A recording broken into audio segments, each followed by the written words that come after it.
Hi welcome to my channel Madhu's education learners. This is your Madhusudan.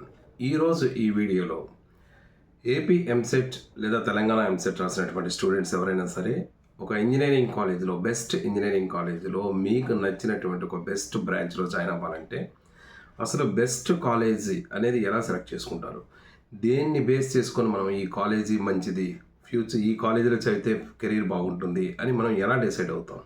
So ఒక best కాలేజీని ఎలా ఎంచుకోవాలి, ఎలా బ్రాంచ్ను కూడా బెస్ట్ బ్రాంచ్ అనేది ఎలా ఎంచుకోవాలనేది మనం ఈ వీడియోలో షేర్ చేసుకుందాం. బట్ ఎవరైనా ఫస్ట్ టైంగా నా ఛానల్ చూసినట్టయితే ప్లీజ్ సబ్స్క్రైబ్ మై ఛానల్. ఇక విషయంలోకి వెళ్తే ఇంజనీరింగ్ ఎంసెట్ రాసిన ప్రతి స్టూడెంట్ కూడా ఒక మంచి కాలేజీలో ఒక మంచి బ్రాంచ్లో సీట్ సంపాదించాలని జీవితాశయంగా పెట్టుకుంటారు. ఒకసారి మనం చేసే తప్పు అనేది మీ జీవితంలో ఒక పొరపాటున కానీ ఒక కాలేజీని సెలెక్షన్ కానీ సరిగ్గా చేసుకోకపోయినా లేదా ఒక బ్రాంచ్ని సెలెక్షన్ సరిగ్గా చేసుకోకపోయినా మన కెరీరే మారిపోతుంది. సో డెఫినెట్గా మనం ఒక మంచి కాలేజీని సెలెక్ట్ చేసేటప్పుడు ఆచితూచి జాగ్రత్తగా ఆలోచించి మనం ఒక కాలేజీని ఈ కాలేజీ మంచిది అని సెలెక్షన్ చేయాలి. బట్ ఏదైనా కాలేజీని సెలెక్ట్ చేయాలంటే మరి ఎలా ఎంచుకోవాలి, ఏ కాలేజీని ఎంచుకోవాలి అంటే ప్రతి కాలేజీ కూడా డెఫినెట్గా వాళ్ళ కాలేజీ గురించి మనం వెబ్సైట్ చెక్ చేసినా ఆ కాలేజీకి సంబంధించి మొత్తం డీటెయిల్స్ అన్నీ అందులో ఉంటాయి. కానీ అలా కాదు, ఇప్పుడు మీకు ఇంకా కౌన్సిలింగ్ టైం చాలా ఉంది కాబట్టి ఏ కాలేజీలో మీరు జాయిన్ అవ్వాలనుకుంటున్నారన్న దాని మీద ముందు మీకు ఒక అవగాహన ఉండాలి. ఆ కాలేజీకి మీరు వెళ్ళి ఆ కాలేజీ ఒక బెస్ట్ కాలేజీలో ఒక కాలేజీకి అది ఉంటుందా లేదా అనేది ఎలా చెక్ చేస్తారంటే ముందు ఆ కాలేజీలో ఉండేటటువంటిది ప్లేస్మెంట్స్ ఎలా ఉన్నాయో ముందు చెక్ చేయాలి. అన్నిటికన్నా మోస్ట్ ఇంపార్టెంట్ ఫ్యాక్టర్ ఏంటంటే ప్లేస్మెంట్. ఎందుకంటే మనం ఎంత చదువు చదివినా, ఎంత డబ్బులు పెట్టి చదివినా, ఎంత మంచి ర్యాంక్ తెచ్చుకొని చదువుకున్నా మనం ఫైనల్గా మనకు కావాల్సింది ఏంటంటే లైఫ్లో సెటిల్మెంట్. సో ఆ కాలేజీలో ప్లేస్మెంట్స్ ఎలా ఉన్నాయన్నది ఫస్ట్ ఆప్షన్గా మనం చూడాలి. సెకండ్, దాని తర్వాత మనం చూడాల్సింది ఏంటంటే అక్కడ ఉండేటటువంటి ల్యాబ్ ఫెసిలిటీస్ ఎలా ఉన్నాయి. మీరు core branches civil, mechanical, electrical తీసుకున్నా లేదా ఒక సాఫ్ట్వేర్ సైడ్ తీసుకున్నట్టయినా అక్కడ ఉండేటటువంటి ల్యాబ్ ఫెసిలిటీస్ ఎలా ఉన్నాయి, కంప్యూటర్ ల్యాబ్స్ ఎలా ఉన్నాయి, అవి ల్యాబ్స్ అనేవి ఖచ్చితంగా మనం చూడాలి. ఎందుకంటే మీరు బయటకు వస్తే ఖచ్చితంగా మీకు స్కిల్స్ ఉంటేనే మీరు బయటకు వస్తే ఏదైనా ఒక జాబ్ అనేది సంపాదించగలుగుతారు. సో థియరిటికల్ సబ్జెక్ట్తో పాటు మనకి స్కిల్స్ కావాలి అంటే ఖచ్చితంగా ప్రాక్టికల్ నాలెడ్జ్ అనేది ఇంజనీరింగ్లో చాలా ఇంపార్టెంట్. సో అది రావాలంటే మీకు ఖచ్చితంగా ల్యాబ్స్ రావాలి. సో అక్కడ ల్యాబ్స్ ఏ కండిషన్లో ఉన్నాయనేదాన్ని మనం ఒకసారి చెక్ చేసుకోవాలి. ఇక థర్డ్ ప్రయారిటీ చూసినట్టయితే faculty. This is the most important factor. ఎందుకంటే మీరు ఎంత చదవాలనుకున్నా మీకు చదువు చెప్పే గురువుని బట్టే మీ చదువు అనేది ఉంటుంది. సో ఖచ్చితంగా అక్కడ ఉండేటటువంటి ఫ్యాకల్టీ ఎటువంటి వాళ్ళు అంటే ఎంతమంది పిహెచ్డీస్ చేసేవాళ్ళు ఉన్నారు. ఇంజనీరింగ్ కాలేజ్లో అసిస్టెంట్ ప్రొఫెసర్స్, అసోసియేట్ ప్రొఫెసర్స్ అని 3 రకాలుగా కేటగిరైజ్డ్ ఉంటారు. సో అందులో ఎంతమంది ప్రొఫెసర్స్ ఉన్నారు, ఎంతమంది అసోసియేట్ ప్రొఫెసర్స్ ఉన్నారు, అలాగే అసిస్టెంట్ ప్రొఫెసర్స్ ఎంతమంది ఉన్నారు, సీనియర్ ఫ్యాకల్టీ ఎంతమంది ఉన్నారు. కొంతమంది సీనియర్ ఫ్యాకల్టీ ఎంతో అనుభవం ఉన్నటువంటి లెక్చరర్స్ చాలామంది ఉంటారు. అటువంటి వాళ్ళు అందులో ఎవరైనా ఉన్నారా లేదా, మీరు ఏ బ్రాంచ్ అయితే జాయిన్ అవుతున్నారో ఆ బ్రాంచ్లో ఆ ఫ్యాకల్టీస్ అంతమంది సీనియర్ ఫ్యాకల్టీస్ ఎంతమంది ఉన్నారు, ఎంతమంది పిహెచ్డీ చేసుకున్న వాళ్ళు ఉన్నారో కూడా మీరు చెక్ చేయాల్సి ఉంటుంది. ఇది ఈ 3 ప్రయారిటీస్. అంటే మీరు ఏదైనా బయటకు వస్తే ఉద్యోగం రావాలంటే ప్లేస్మెంట్ ఉండాలి, మంచి స్కిల్స్ అనేది ఉండాలి, నెక్స్ట్ మీకు చదువు నేర్పాలి అంటే ఫ్యాకల్టీ ఉండాలి. ఈ 3 మెయిన్ ఫ్యాక్టర్స్గా మనం గుర్తుపెట్టుకోవాలి. ఈ 3 బాగున్న తరువాతే నెక్స్ట్ ప్రయారిటీస్ చూసుకోవాలి. ఇక నెక్స్ట్ ప్రయారిటీస్ అంటే ఏమొస్తాయి? నెక్స్ట్ ప్రయారిటీ అంటే ఆ కాలేజీ దాకా ఫీజ్ స్ట్రక్చర్. ఎందుకంటే ఒక కాలేజీలో మనం చదవాలన్నా, పేరెంట్స్ చదివించాలంటే ఆ కాలేజీ ఫీజ్ స్ట్రక్చర్ ముందు తెలియాలి. జనరల్గా కాలేజ్ అనేసరికి అందరూ ట్యూషన్ ఫీజు అనుకుంటాం. ట్యూషన్ ఫీజు కాకుండా ఆ కాలేజీలో డిఫరెంట్ ఫీజెస్ ఉంటాయి. ఆ ఫీజ్ స్ట్రక్చర్స్ అన్నింటినీ కూడా మీరు తెలుసుకోవాలి.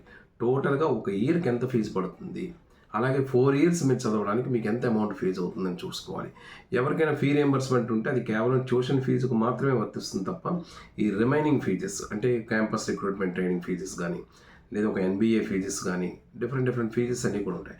ఆ ఫీ స్ట్రక్చర్ అంతటినీ కూడా మీకు ఒక అవగాహన రావాలి. ఖచ్చితంగా నెక్స్ట్ ఫీ స్ట్రక్చర్ తర్వాత మనం చూడాల్సింది ఏంటంటే ఆ ఎక్రిడేషన్స్, ఆ కాలేజీకి ఎన్ని ఎక్రిడేషన్స్ ఉన్నాయి. అంటే మనకి న్యాక్ ఎక్రిడేషన్ ఉందా లేదా. న్యాక్ అంటే national assessment and accreditation council వారు న్యాక్ ర్యాంకింగ్ అనేది ఇస్తారు. ఉందా, A+ ఉందా, A++ ఉందా అనేదాన్ని ఒకసారి చూడాలి. అసలు న్యాక్ ఎక్రిడేషన్ ఉందా లేదా అనేది న్యాక్ ఎక్రిడేషన్ ర్యాంక్ ఎంత ఉందనేది చూసుకోవాలి. దీంతోపాటు NIRF national institute of ranking framework, ఇది NIRF ర్యాంకింగ్ అనేది మనకి దేశంలో మొత్తం ఇండియా మొత్తం మీద ఒక ర్యాంకింగ్ సిస్టమ్ ఉంటుంది. ఆ ఎన్ఐఆర్ఎఫ్లో ఎంత ర్యాంక్ ఉన్నది అనేది కూడా మనం చూసుకోవాలి. ఇది అక్రిడేషన్ సంబంధించి చూసుకోవాలి.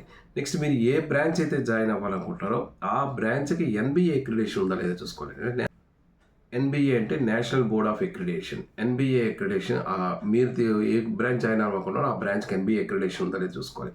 సో ఈ అక్రిడేషన్స్ అన్నీ కూడా నెక్స్ట్ చూసుకోవాల్సి ఉంటుంది. దీంతో పాటు ట్రాన్స్పోర్టేషన్ ఫెసిలిటీ, అంటే మీరు ట్రాన్స్పోర్టేషన్ దగ్గర ఒక కాలేజీ నుంచి చేసుకోవాలంటే మీకు ఆ కాలేజీకి మీరు ఉండేటటువంటి ప్లేస్కి ట్రాన్స్పోర్టేషన్ ఫెసిలిటీ ఎలా ఉంది. కాలేజీ ఒకవేళ కానీ ప్రొవైడ్ చేసిన బస్సెస్ ఉంటే ట్రాన్స్పోర్ట్ ఫెసిలిటీ చేసినట్టయితే ఆ ట్రాన్స్పోర్టేషన్ ఫీ ఎంత ఉంటుంది, లేదా మీరు ఓన్గా ట్రాన్స్పోర్టేషన్ చేయడానికి అది ఫెజిబిలిటీ ఉందా లేదా, ఇవి మీరు చెక్ చేసుకోవాలి. నెక్స్ట్ ఎవరైనా లాంగ్గా దూరంగా ఉండే వాళ్ళైతే ఖచ్చితంగా అక్కడ హాస్టల్ జాయిన్ చేయడానికి ఇష్టపడతారు కాబట్టి అసలు హాస్టల్ ఫెసిలిటీస్ ఉన్నాయి. హాస్టల్లో మనం ఏం చెక్ చేయాలంటే హాస్టల్ తనకు అకామిడేషన్ ఎలా ఉంది, అక్కడ హాస్టల్ ఫీ స్ట్రక్చర్ ఎంత ఉంది, అక్కడ ఫుడ్ ఎలా ఉంది, అక్కడ ఉండేటువంటి స్టూడెంట్స్తో మీరు ఇంటరాక్ట్ అయితే మీకు ఖచ్చితంగా అక్కడ హాస్టల్ ఫెసిలిటీస్ అన్నీ కూడా మీకు తెలుస్తాయి. సో వీటన్నిటితో పాటు ఆ టోటల్గా కాలేజీ ఇన్ఫ్రాస్ట్రక్చర్ ఎలా ఉందో కూడా చూసుకోవాలి. అంటే టోటల్గా ఎన్ని క్లాస్ రూమ్స్ ఎలా ఉన్నాయి, ల్యాబ్స్ ఉన్నాయా లేవా, క్లాస్ రూమ్స్ ఉన్నాయా లేవా, లైబ్రరీ ఫెసిలిటీ ఉందా లేదా, క్యాంటీన్ ఎలా ఉంది, ఇవన్నీ కూడా అడిషనల్గా మీరు చూసుకోవాల్సి ఉంటుంది. సో ఇవన్నీ మీరు చూసుకొని సాటిస్ఫై అయినప్పుడే ఆ కాలేజీ ఒక one of the best colleges అనేసి మీరు దానికి ఒక ఐడెంటిఫై చేసుకోవాలి. ఇలా మీరు ఏ కాలేజెస్లోనైతే మీరు ప్రపోజ్ చేసుకుంటున్నారో, ఏ కాలేజ్ జాయిన్ అయితే బాగుంటుంది అనుకుంటున్నారో ఒక లిస్ట్ అవుట్ చేసుకొని ఆ కాలేజీకి స్వయంగా వెళ్ళి మీరు ఇప్పుడు నేను చెప్పినవన్నీ కూడా మీరు ఉన్నాయి ఏమన్నది ఒకసారి చెక్ చేసుకొని అందులో మీకు ఏది బెస్ట్ అనిపిస్తే ఆ కాలేజీని ఆప్షన్స్లో ఫస్ట్ ఆప్షన్గా పెట్టుకుంటే మీకు ఉపయోగపడుతుంది.